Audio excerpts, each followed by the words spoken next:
Good evening. In today's session, let's look at a question and answer. And the question is related to Gram NYAYALAYAS. If you look at the screen, it is otherwise called village courts. This is very much there in the news, and a petition currently is before the Honorable Supreme Court of India. That is the reason why I am expecting a question from this area in the forthcoming examination.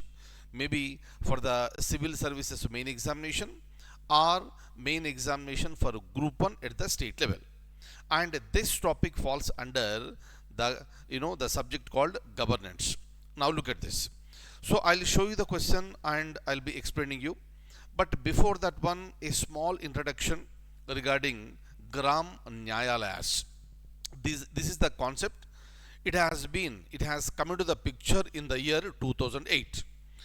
In the year 2008, a bill has been passed by the parliament and Gram NYAYALAYAS have been established. And it came into force on October 2nd, 2009. Kindly remember, the act is related to 2008, but it came into existence on October 2nd, 2009.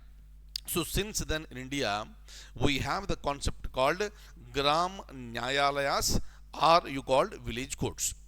Another important point I would like to tell you, in the examination, they may not ask you, they may not give you like village courts. They will be mentioning as Gram NYAYALAYAS only. So in the examination, when you are writing the answer, you have to mention the words Gram NYAYALAYAS only, not as village courts. But for any reason, if village courts are mentioned in the question, then even in the answer you can use the same words. So the point is very simple. You have to take the words from the question. Clear? And that should not be translated in any way as we like. This is one important point. You have to remember this. Now when it comes to Gram NYAYALAY, this is nothing but the court. This is nothing but a court. So we have a judicial system. We have the court system in India. And at the village level, the government wants to establish these courts. Clear? So these are the Gram NYAYALAYAS. They have been empowered to deal with the civil as well as the criminal cases. So this is point number one.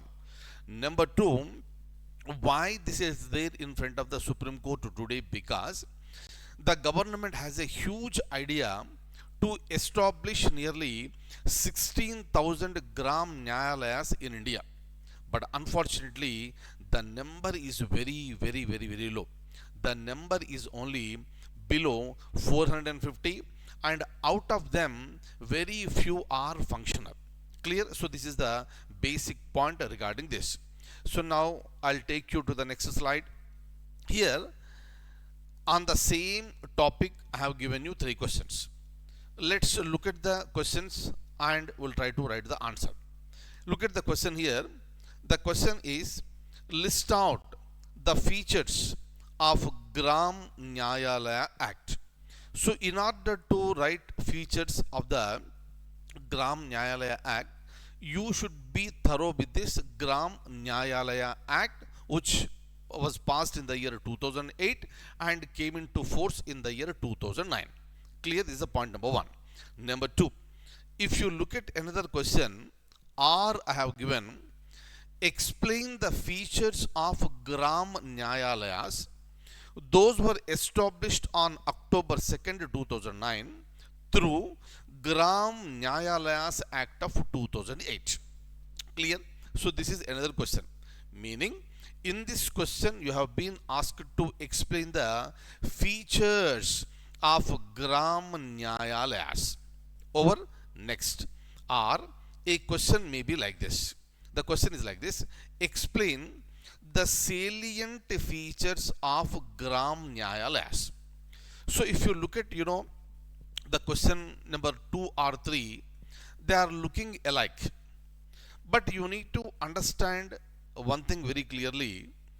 While reading the question itself, you have to read very thoroughly and systematically, and you should be able to understand what exactly has been asked in the question. If you observe this very clearly, in question number 2, you have been asked to explain the features.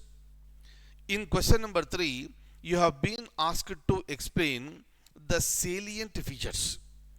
This difference you have to make it.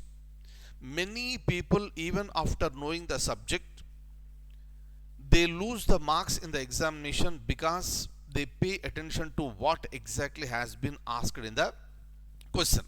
Am I clear? If it is the features, you have to write the features. If it is salient features, you must write the salient features. Clear? This is one point. Number 2, let me tell you, if the question is the features, if you write the salient features, no problem. But if the question is regarding salient features and if you write only features, then there will be a problem. You have to please understand very clearly and carefully. But the point is that all are related to the same act, Gram NYAYALAYAS Act. But how do you differentiate between the features and the salient features? That is very important.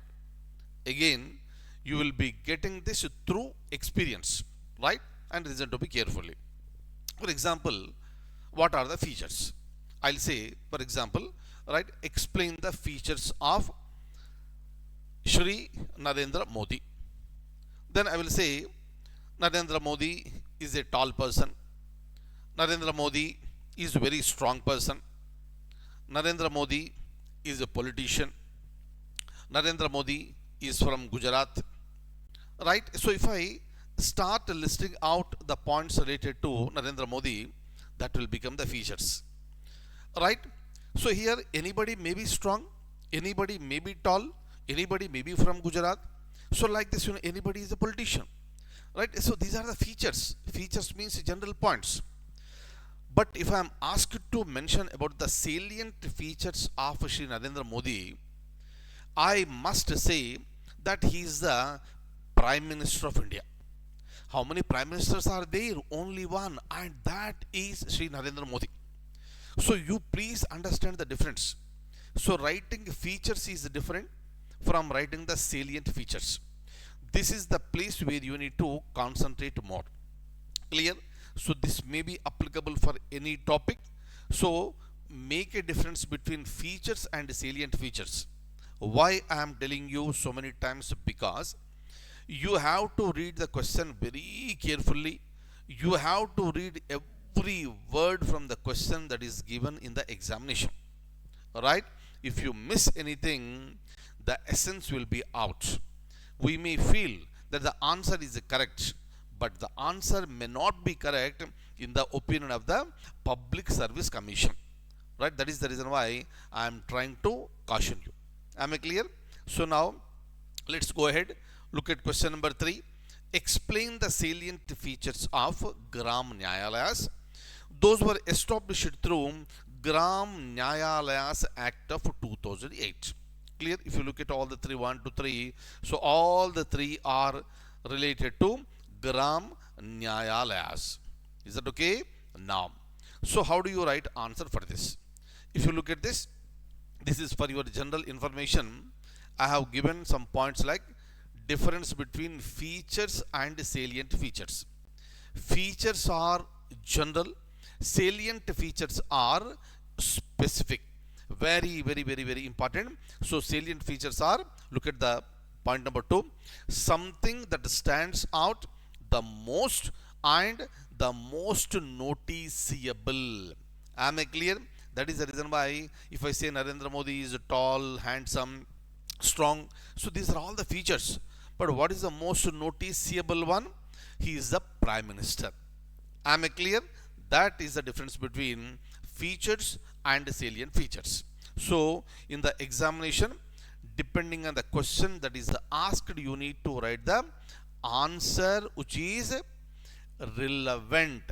Relevant means whatever is the question, for that question only you need to write the answer.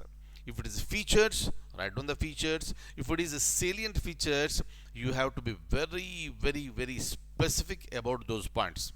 Am I clear? Now let's go ahead. That is the reason why when you are preparing for a competitive examination, you have to prepare with lots of caution. That is the reason why I keep on giving you, so many, suggestions that you have to practice and that you have to implement during the examination. Look at this. So what are you going to write for this question? Number one, you need to mention what are Gram Nyayalayas. This has to be mentioned, and you have to mention about the location. Where are they established? Clear? Gram Nyayalayas are not established at the village level. Please remember this point. Clear? But where are they established? I am going to tell you now. If you look at every Gram Nyayalaya, it is headed by president called Nyayadhikari. Is that clear? Next, when it comes to the jurisdiction, civil and criminal cases can be taken up by this Gram Nyayalaya. Next, it may function like mobile court, right? Wherever these Gram Nyayalayas are existing, where they are operational, they are moving, they are going like a mobile court. Instead of asking the people come to the court itself is going to the people. Am I clear? And the fee that is related to the civil suit is not more than 100 rupees. Meaning is simple, the justice must be affordable. Everybody cannot spend so much of money for getting the justice, but that should be very easy, that should be very quick, that should be accessible, and at the same time it should be affordable. Very important. Clear? Next, another important point that you are supposed to write is that in Gram Nyayalaya Act, if you want to change anything, if you want to amend anything, who should do that? Clear? These are the points that you need to write in the examination. Am I clear? So let's go to the answer. And so kindly see here, whenever you are writing an answer, please try to prepare a framework in your mind. Is that okay? Preparing framework on the the paper, so that so much of time is not permitted, because you need to answer so many questions in the examination. For every question you may not have the time to prepare the framework. That is the reason why read the question, understand the question. Because you are practicing a lot, you will be in a position to frame the framework in your mind. So then obviously this experience will be useful for you in the real time examination. And whenever you are putting your pen on the paper, that will be like very easy for you, and you will be like unbeatable. Is that okay? Right. So now let's go ahead and look at this. So when it comes to Gram Nyayalayas, they are basically meant for providing quick and affordable justice to the people. Point number one. And point number two is that already you have so many courts. In all the courts from top to bottom, so many crores of cases are pending. Clear? And if you take some more cases to the courts, obviously the pending list will increase. So another reason for establishing Gram Nyayalayas is to declog the cases that are present in other courts. So that what happens? So you will be settling the issues at the local level only, and you are not, you are seeing that these cases are not reaching the, the higher courts. Clear? This is the importance regarding Gram Nyayalayas. So when it comes to the location, Gram Nyayalayas are established at the headquarter of every panchayat at intermediate level. What is this panchayat here? You know what is Panchayati Raj. So our Panchayati Raj system is a three tier. One is Zilla Parishad at the higher level, that is district level, Mandal Panchayat at the Mandal level, and Gram Panchayat at the Gram level. Clear? This is our Panchayati Raj system. right? So we have three-tier Panchayat Raj system under our constitution. But the same constitution also permitted some states to go for the two-tier Panchayat Raj system. Recollect everything what we have learned during our Panchayat Raj classes. Clear? So there I have explained very clearly. Through the 73rd Amendment Act, the Constitution has provided for the creation and establishment of the three-tier Panchayat Raj structure. But in any state where the population is less than 20 lakhs, in any state where the population is less than 20 lakhs, they may not constitute the intermediate level. Very important. Clear? So they may not constitute, the intermediate level. So meaning they have something called, the Zilla Parishad and the village Panchayat. So when it comes to the Gram Nyayalayas, where are you establishing this? Clear? If you look at our villages in India, so they are running into lakhs. But we are looking at, initially we were looking at establishing 5,000 Gram Nyayalayas, and the number we are targeting towards, 16,000 Gram Nyayalayas. Meaning is simple.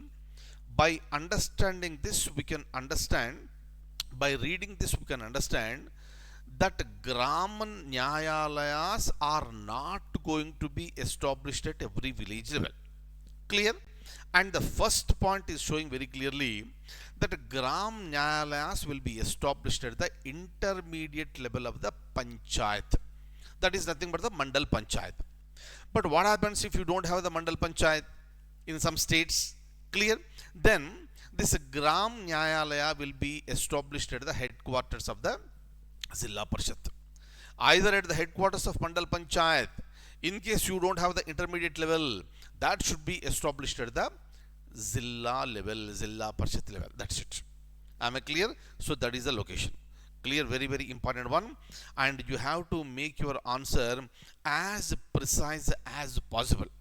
Fine. So if you, while reading, if you feel that this particular, sentence is too long to fit into the, the number of words, then trim it, reduce it without losing the essence.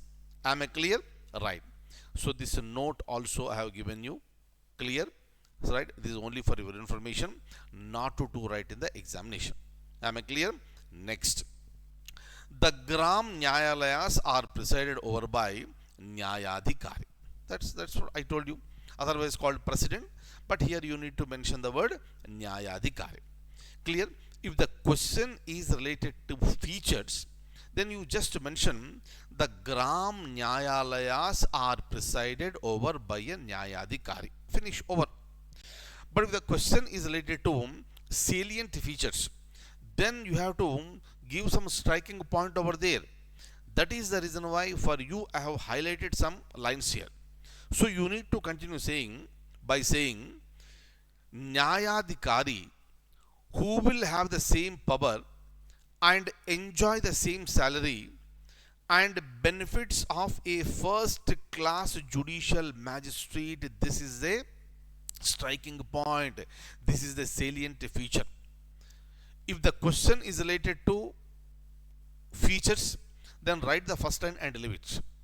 But if the question is related to salient features, you have to mention whatever has been, highlighted, and whatever has been, is being shown in red color to you on the screen.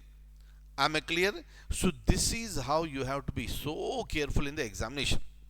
Clear? Such Nyayadhikaris are to be appointed by the state government in consultation with the respective high courts. That's it. Clear? Again, I would like to tell you something. In this particular paragraph, whatever you are looking at, if you exclude the red colored sentence, then the answer will be related to features. But if the question is related to salient features, then you have to mention what is highlighted in red color. That's it. Am I clear? So that is the reason why if you write only features for salient features, you may be given marks, but you will not be awarded good marks, right? Because the question is related to salient features and you are writing features. Am I clear? Very, very, very, very important one. So you have to be so careful and cautious, my dear friends. Now, let's go ahead. Look at this. Again, the same formula is applicable. I highlighted, this one only to make you to understand. A Gram Nyayalaya has a jurisdiction over an area by a notification by the state government in consultation with the respective high courts. So every court has got its own jurisdiction. Similarly, this Gram Nyayalaya also has a jurisdiction, and that is notified by the government of the concerned state in consultation with the high court, right? And if it is related to salient features, the court can function as a mobile court at any place within the jurisdiction of such Gram Nyayalaya. Am I clear? This you have to mention if the question is related to the salient features. Am I clear? Similarly, the Gram Nyayalayas have both civil and criminal jurisdiction over the offences and nature of suits specified in the first and second schedule of the Act. Over. Clear? So this is a feature. But if the question is related to salient feature, you need to add the pecuniary jurisdiction. Pecuniary means related to money.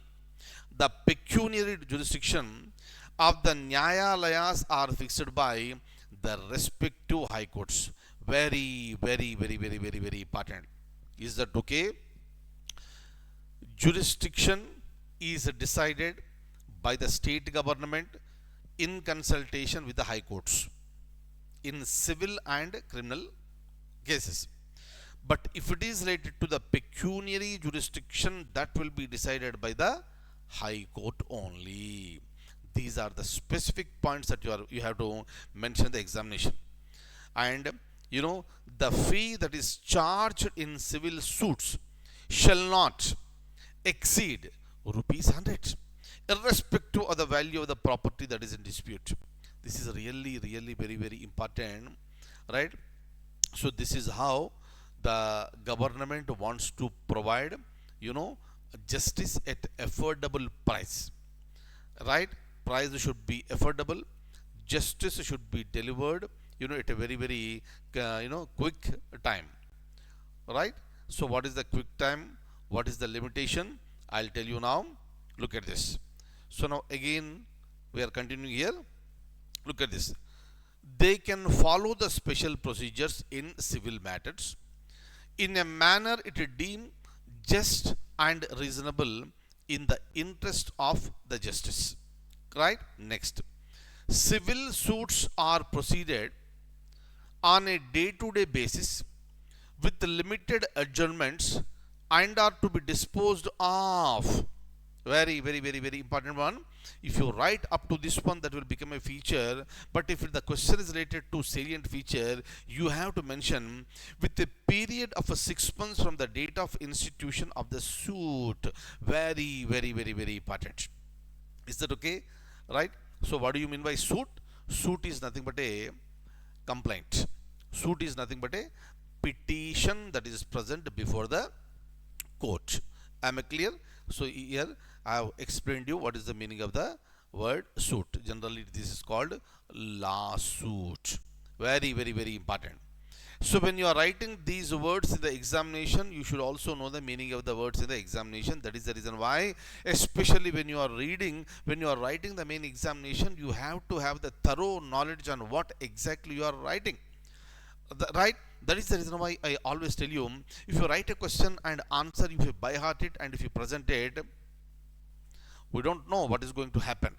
That is the reason why you have to acquire, is that okay? Knowledge. You have to assimilate that knowledge, and that should be exhibited by you, clear in your own words without missing the essence.